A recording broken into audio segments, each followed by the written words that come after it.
প্রচণ্ড কিন্তু রোদ, অনেক রোদের কিন্তু আজকে জোরটা অনেক বেশি। এই যে এগুলো চাষ করতেছে, আর চাষ করার পাশাপাশি টলি চাষ করার সাথে সাথে নিয়ে মাছ মারতেছে তারা, ছোট বাচ্চারা। তো মাছ নিয়েই সবাই ব্যস্ত। কি খবর ভাইয়া? ও, কচুরি বানাবা তো খুব হয়ে গেছে এলে। আর এগুলোর কোনো ওষুধ ওষুধ নাই? ওষুধ মানে পরিশ্রমটা বেশি হয়ে যাচ্ছে। যাই আর কি, এবার মানে সব থেকে বেশি কিন্তু কচুরি পানা হয়েছে, যার কারণে কিন্তু যারা জমি চাষ করে তাদের অনেকটা কষ্ট হয়ে গেছে। আমরা সরকারপাড়ার মধ্যে সব থেকে বড় মাদ্রাসা, চাইরতলা মাদ্রাসা। কি করেন? মাছ পাইছেন? কতগুলো দেখি? হ্যাঁ, মাছগুলো দেখি একটু।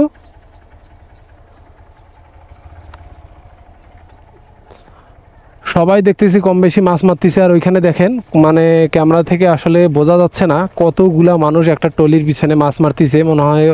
মনে হচ্ছে যে 30 জন 40 জন এরকম লোক একটা টলির পিছনে মাছ মারতেছে। আসলে এই সময়টা কিন্তু মাছ পাওয়া যাচ্ছে। আমরা আমাদের সরকারপাড়া কবরস্থানের সব থেকে বড় কবরস্থান, আশপাশে কিন্তু এত বড় কবরস্থান, আপনার পার্বতীপুরের আশেপাশে কিন্তু এত বড় কবরস্থান আমার জানা মতো দেখা নাই। আছে কিনা আমিও বলতে পারবো না, মনে হচ্ছে যে নাই। আর আমরা কবরস্থানের গেটের সামনে আছি। ছোট বাবুরা মাছ মারছে। দেখি মাছ কতগুলো পাইছো? অল্প? হ্যাঁ হ্যাঁ, ওইগুলো কি ষাটি মাছ? এগুলা ষাটি পুঁটি এগুলো সব না? কতক্ষণ থেকে মারলা? এই আধা ঘন্টা হবে। তোমার মাছ তো পকেটে? কতগুলো পাইছো? পাইনি? পাও নাই মাছ? ওই যে ওইখানে তো অনেকগুলো লোক মারতেছে দেখা যাচ্ছে। এইখানেও মাছ মারতেছে। তো এতটুকু মাছ নিয়ে বাসায় গিয়ে গেলে গালাবে না? আরো মারবা, আরো মারবা মাছ? ও ও, আচ্ছা আচ্ছা আচ্ছা। তা ঠিক আছে, মারো মাছ মারো। মাছগুলো একটু পানি দিয়ে পরিষ্কার করে নাও। মারো, আরো মাছ মারো, বেশি করে নিয়ে যাও বাসায়। ছোট ছোট বাচ্চারা অনেকেই মাছ মারতেছে এখানে। আর এই যে এখানে দেখতেছেন যে বড়শি দিয়ে মাছ মারতেছে। আসসালামু আলাইকুম। কি এখনো আসলেন? মাছ পাওয়া যায় না? কি কি মাছ ওঠে এটা?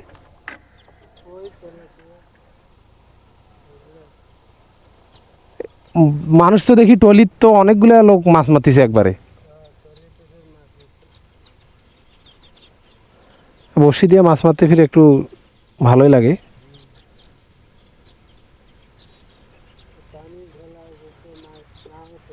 ও, এই ভাই যে চাষ করছে এগুলা।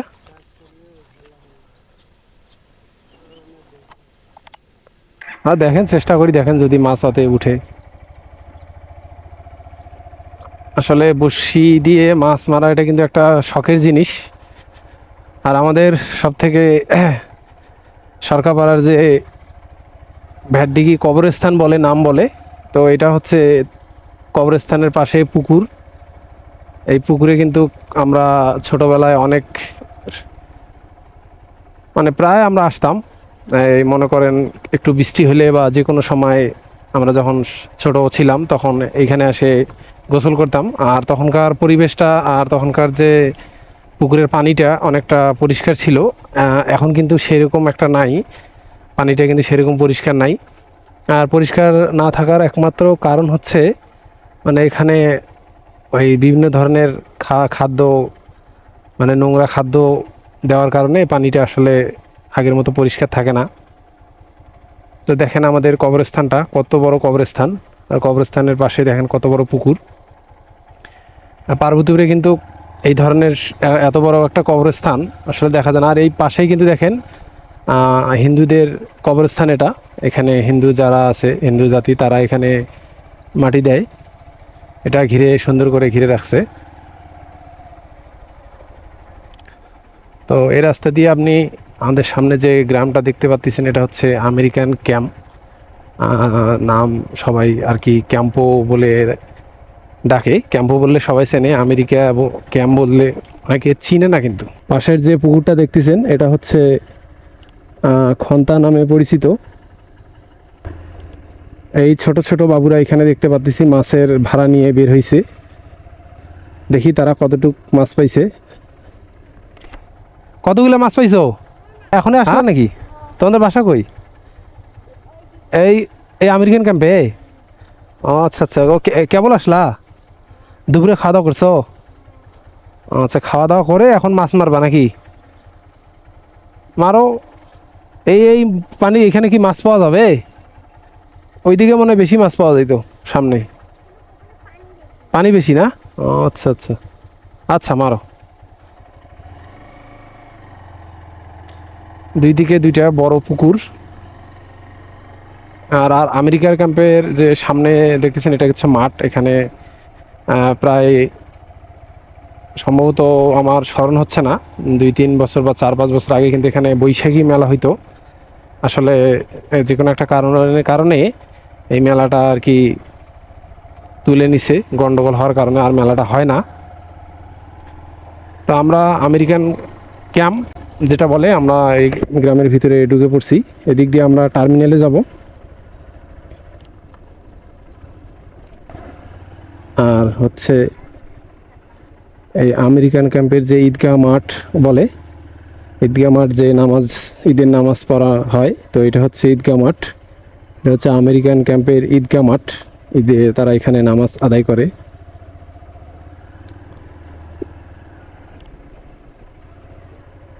এই রাস্তা আসলে পাকার না হওয়ার কারণে একটু ধাক্কা, আর বৃষ্টি হলে একটু এখানে কাদা হয়। আসলে এই রাস্তাটা পাকা করার দরকার, কারণ এখানে কিন্তু আমেরিকান ক্যাম্পে কিন্তু অনেক মানুষ বসবাস করে। তো আমরা মেইন রোডে চলে আসছি। তো টার্মিনালের কাছাকাছি চলে আসছি। তো ভিডিওটি আজকে এই পর্যন্তই। আল্লাহ পাক আপনাদের ভালো রাখুক, সুস্থ রাখুক। আল্লাহ হাফেজ। আসসালামু আলাইকুম ওয়া রাহমাতুল্লাহি ওয়া বারাকাতুহু।